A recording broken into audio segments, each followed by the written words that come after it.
Welcome back, friends. The bittersweet moment of our journey nearing its end. But it's not over yet. We have a couple of more things to talk about.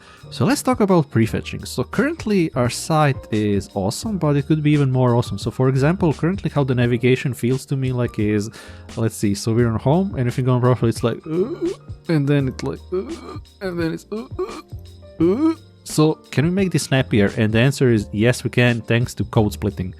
So we can add prefetching to the page, meaning when a user hovers over a link, it's going to start already getting the assets that it needs, right? And this is really possible to code splitting, which is awesome. So let's just add this, and it's nothing complicated. It's really a couple of lines of code, right? So we can go to navigation svelte, press Ctrl P in your editor, and go to navigation svelte, and then let's add it for home.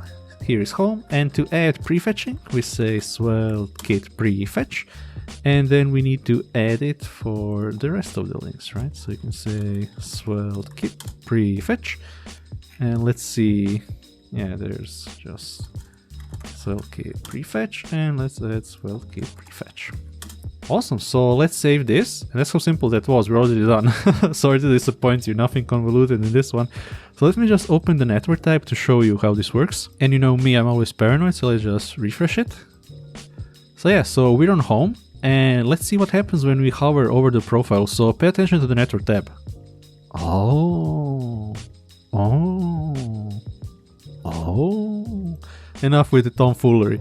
So instead of that creaking sound when you're navigating our page, our users are going to have a more delightful experience because that 300 milliseconds is all the difference in the world. So let me just go to home. Let's just refresh for good measures, and then let's try navigating now.